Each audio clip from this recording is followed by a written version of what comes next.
Hello, this is Money in the Federal Reserve, Section A, Money and Banking Lecture. Our prioritized standard is Economic Standard 52. Objectively, we're going to trace the evolution of exchange. The modern institution of banking was created in part through the evolution of exchange. And by exchange, that means trading goods and services with people for other goods and services or for money. The most primitive form of exchange is barter. And barter is the direct trading of goods and services between people. Something that happens when you have barter, you have double coincidence of wants. And this is a condition during bartering where each of two people or groups has what the other wants. This doesn't happen frequently, though. Most bartering actually results in complicated transactions, not double coincidence of wants. Barter has the problems of divisibility, portability, and storage. Money has generally replaced barter as a more efficient system for exchange because it greatly reduces the problems of barter. Now, money, yes, I'm going to define money just for giggles. Money is a good that can be used to buy all other goods. Money encourages specialization by decreasing the opportunity cost of exchange, meaning you can specialize in what you do because you can use the money from that job to buy all the things that you might want. This is also going to lead to some interdependence among producers and consumers, because if you want something that you don't produce yourself, you have to rely on someone else to actually produce that for you. Money generally serves three basic functions. Of those functions, we have medium of exchange. And by medium of exchange, that means it's a good that's accepted as payment for goods and services.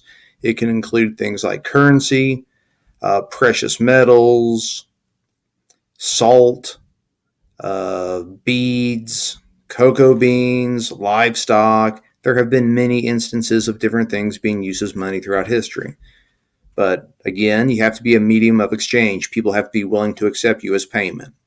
Another function, you have to be a unit of account, meaning you can be used to express the market value of different goods and services. So in our country, we have dollars and cents. Basically, that means we can look at items and basically give it some sort of value based on whatever our money system is. So this Ford Mustang's worth $40,000. This Ford Fiesta is worth $20,000. So you have to be able to use it as a unit of account. And the third function has to serve store of value, which means that money retains its buying power and ability to be traded for goods and services at any time.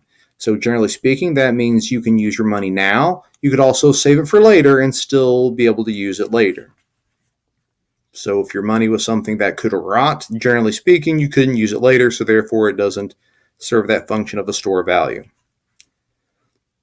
When money was principally gold coins, it was not always easy to carry because if you didn't know, gold is actually heavy, and transporting numerous gold coins was an activity that easily drew the attention of thieves. So due to these disadvantages, many actually started to look to goldsmiths to store their gold for them. Why? Because goldsmiths had something normal people didn't have. They had a safe. So goldsmiths took in other people's gold, stored it for them, and then issued them a warehouse receipt. Now, what a warehouse receipt is, it's a slip of paper from the goldsmith, but it basically states how much gold a person actually had stored in the goldsmith's safe. Something weird started to happen. Instead of actually redeeming the gold for purchases, meaning going back to the goldsmith and getting out their gold, they didn't actually do that anymore. People actually began exchanging the warehouse receipts for purchases. So instead of just basically you sign off your warehouse receipt to someone else. So in a lot of ways, this kind of becomes like the modern day check. With people not redeeming their gold, the goldsmiths decided to lend some of this gold to other people and actually charge them interest on these loans. So this is the beginning of what's called fractional reserve banking. And by fractional reserve banking, well, this is banking where only a fraction of the deposits are kept on hand, meaning you put all your money into the bank, but they only keep a small fraction of that money in the bank, with the remainder being lent to borrowers or possibly being invested. And that's still the way our banking system is today. You put your money in, generally speaking, they keep roughly 10% of your money, and then they loan out the other 90% to other people so that they can actually make a profit. Generally speaking, that's why you earn interest by putting your money into a bank, because they do other things with it while it's there. They don't just hold it and protect it in the safe at all times. Fractional reserve banking actually affects the amount of money that's in the economy, which is also known as the money supply.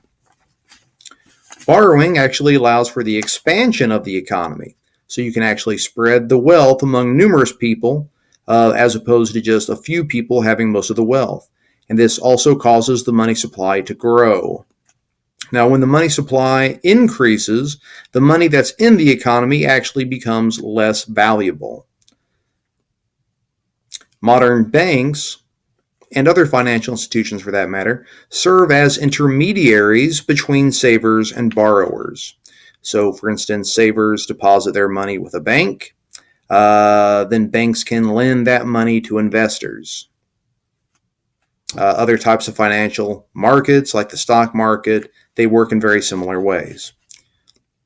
When economists measure the amount of money that's in the economy, they predominantly use one of three money supply measurements, which are generally called M1, M2, and M3, which will be mostly what we talk about in the next lecture.